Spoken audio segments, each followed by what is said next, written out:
perfect.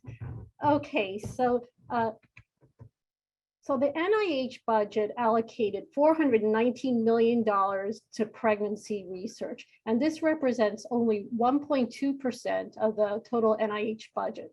So this was in 2018. So the magnitude of funding by NIH for maternal health research doesn't correspond to the magnitude of the maternal disease burden. As Dr. Laurel Rice and colleagues point out, we should not forget that although only 1% of the US population is pregnant, pregnant women carry 100% of the future of mankind. COVID-19 vaccine is a recent example of how pregnant people are left out of critical research. Pregnant people were completely left out of initial vaccine trials, even though they were at high risk.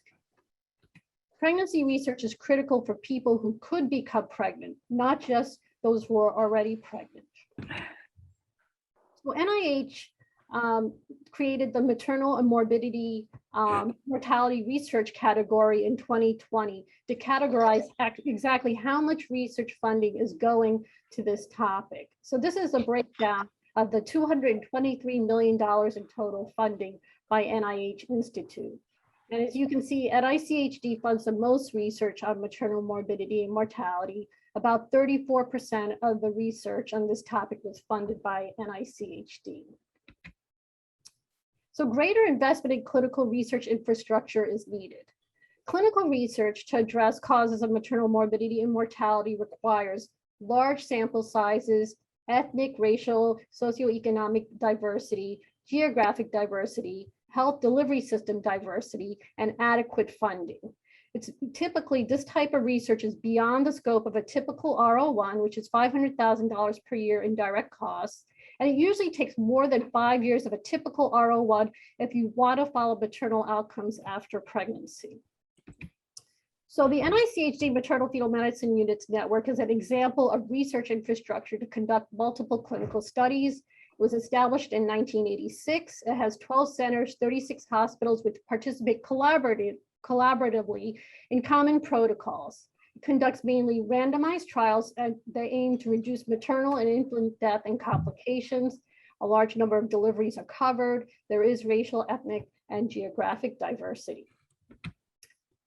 So the transmedic acid, or TXA trial, currently being conducted by the MFMU network, addresses obstetric hemorrhage, a major cause of maternal morbidity and mortality. Evidence regarding TXA came from the Woman trial, which was an international randomized double-blind placebo-controlled trial, which concluded that TXA safely reduces death due to bleeding in women with postpartum hemorrhage. This study established the safety and efficacy of TXA for the treatment of obstetric hemorrhage. The MFMU then designed a trial to study the efficacy of TXA for the prevention of hemorrhage after cesarean delivery by randomizing 11,000 people to TXA versus placebo. Having the infrastructure set up of the MFMU network made it possible to recruit 11,000 people over 3 years. And this is despite COVID slowing down research nationally.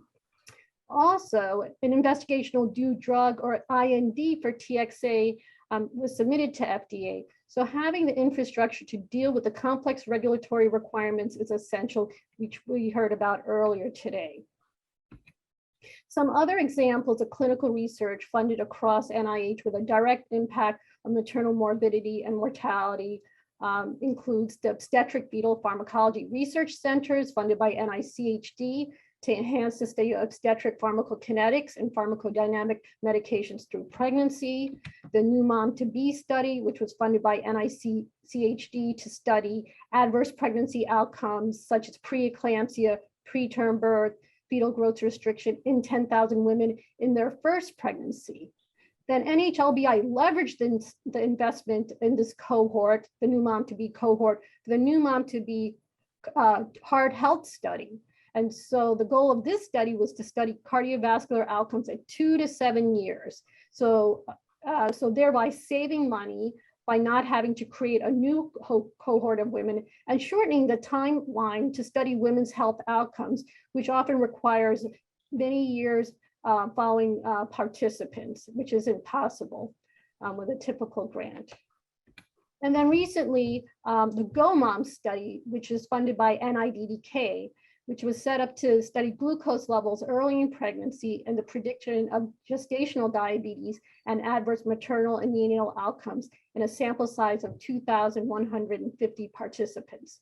This too will be a valuable cohort that can be leveraged for longer-term maternal outcomes. The CHAP study is a study funded by NHLBI, and this is a randomized controlled trial of antihypertensive treatment versus no treatment for mild chronic hypertension, which affects 6% of pregnant women, and the sample size is 2,400. The primary outcome is preeclampsia with severe features, fetal or neonatal death, placental abruption, or indicated preterm birth less than 35 weeks. So effectiveness is the primary outcome of antihypertensive medications. However, there's a critical knowledge gap concerning the long-term maternal effects of antihypertensive therapy and superimposed preeclampsia in women with chronic hypertension, since the participants in the CHAP study are only followed through the immediate postpartum period. However, there is great news. NHLBI leveraged the CHAP study to fund the CHAP maternal follow-up study as of September 1st. This study is set up to follow pregnant women with mild chronic hypertension in CHAP. And so we'll be able to understand if women who develop preeclampsia have an increased death of adverse cardiovascular outcomes at 5 to 7 years after pregnancy. So this includes death, heart failure, stroke, myocardial infarction, and if antihypertensive therapy during pregnancy reduces the frequency of these adverse cardiovascular outcomes at 5 to 7 years. Another study is the CSOAP study, which was funded by NICHD, which addresses prevention of maternal morbidity. And this was a randomized controlled trial of azithromycin versus placebo, in addition to standard antibiotic prophylaxis before cesarean delivery to decrease an infection composite of endometritis, wound infection, and other infection with a sample size of 2,000 women. They found that the addition of azithromycin reduced the infection outcome by half. These are important findings given that 1 in every 3 people in the US gives birth by cesarean. So these are just examples of high impact studies on maternal morbidity outcomes. And they all have in common the need for large sample size. You need to have access to a large patient population to enroll enough people to study the question. So we need to invest more in clinical research infrastructure, maternal health research, such as the MFMU or a similar network, to expand site diversity and recruitment capacity, so you can enroll more participants and be able to conduct more studies in a timely fashion. Then leveraging the network or consortium infrastructure better by promoting use of that infrastructure for critical studies across institutes and for any investigator to potentially use when they apply for funding. When they apply for funding that requires a network of sites, instead of starting the whole process from scratch. Requests for applications and other funding opportunity announcements focused on maternal health could also use the network infrastructure. Next, I'm going to turn to maternal health research coordination across NIH, which is needed. This is being done in pediatrics with the NIH Pediatric Research Consortium, or NPERC. This is a trans-NIH initiative led by NICHD that coordinates pediatric research across NIH institutes, identifies gaps and new areas for collaboration. $4 billion in research, of pediatric research is covered by this. So this is almost 10 times more funding than maternal health research. So similarly, we need an NIH obstetric research consortium to prioritize research on pregnancy, catalog the research that's being conducted across NIH, identify the gaps, coordinate research, develop RFAs to target gaps, and take a life course approach. So addressing the health before, during, and after pregnancy.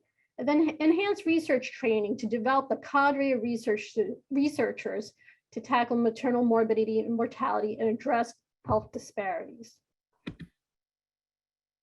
The IMPROVE initiative is a start towards this goal of maternal health research coordination across NIH. This was set up to address leading causes of pregnancy-related maternal morbidity and maternal mortality. Supplements were provided to existing NIH grants to add or expand research focused on maternal mortality, totaling $7.2 million. This needs sustained funding, however, forever, and they should issue RFAs to target specific gaps. The ultimate goal should be one NIH committee empowered not just to track maternal health research, but to lead the agenda with representation across every institute and center. It should be empowered to direct how the maternal health funding gets used, allocated, with an annual report on priorities, activities, and output. But the funding of maternal health research does not only fall to NIH, but across HHS. The agencies listed here are also involved in maternal health. The goal should be a committee with representation across HHS agencies, and a single agency should be responsible for coordinating and tracking maternal health research across HHS and how best to leverage resources to make efficient use of funds. And then the Patient-Centered Outcomes Research Institute, known as PCORI, which was created through the Patient Protection and Affordable Care Act, is also essential to include in this endeavor as it funds comparative effectiveness research impacting maternal health. Infrastructure to study medications in pregnancy and lactating people is also needed. The Best Pharmaceuticals for Children's Act, or BPCA, was enacted by law almost 2 decades ago. The goals of BPCA are to encourage the pharmaceutical industry to perform pediatric studies to improve labeling for patented drug products used in children, and to make NIH prioritize therapeutic areas and sponsor clinical trials and other research for off-patent drug products that need further study in children. The funding for BPCA comes from Congress. It appropriates $25 million of the NIH budget every fiscal year. So why isn't there a pregnant and lactating people equivalent? This was recommended by the Task Force on Research Specific to Pregnant Women and Lactating Women, PREGLAC, which we heard about earlier this morning, to the HHS Secretary in their 2020 report.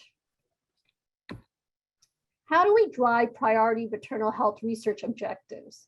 First, through grant application review.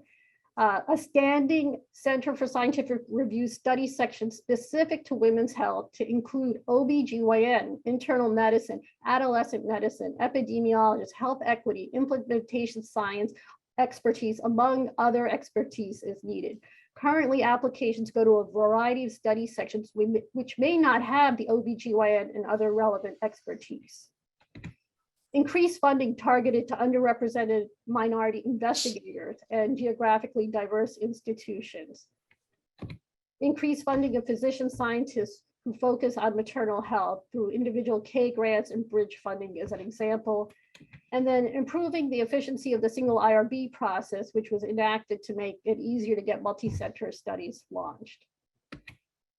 The funding of translational research needs to be enhanced. NIH traditionally funds basic and clinical sciences, bench to bedside, also known as T0 to T2, research on real world care and outcomes, T3, and community and population health, T4 translation is needed. A patient voice core component to RFAs and investigator-initiated grants is needed to ensure investigators have the expertise and support to incorporate patient-reported outcomes and appropriate quality of life measures that matter to people. And lastly, community-based participatory research, also known as CBPR, is another component that needs to be incorporated into requests for applications and investigator-initiated grants addressing maternal health. Supportive programs such as the National Institute on Minority Health and Health Disparities, CBPR program, for improved transdisciplinary and intervention research methods and approaches to address health disparities need to be enhanced. And then recruitment and engagement of faculty who can build trust and alliances with communities. So patient-based research studies are perceived as an instrument, as an investment in the community rather than community-based experimentation needs to be done. So in conclusion, We need increased funding in maternal health research. It needs to be at least, I'm throwing out this number, needs to be at least doubled to at least 800 million. We need a BPCA equivalent for therapeutic products in pregnant and lactating people. Expansion of the MFMU or a similar network to include more sites to increase the number of participants, perform more studies, and enhance the diversity of populations studied. And then using this infrastructure to perform studies proposed from investigator-initiated grants and RFAs for timely and efficient conduct. Establishing a Center for Scientific Review study section for women's health. Increasing the pool and diversity of investigators focused on maternal health through, as an example, increasing individual K training awards and bridge funding, establishing a trans NIH obstetric research consortium to direct and lead the agenda. And then last, expand translational research across HHS to include health services and implementation research to address the racial and ethnic disparities in maternal health. I want to thank the ORWH leadership, Dr. Clayton, Dr. Temkin, Sarah Heilman, Sonia Su, the wonderful staff of ORWH, and to Dr. Sadowski and Dr. Morsey for this opportunity to speak. Thank you.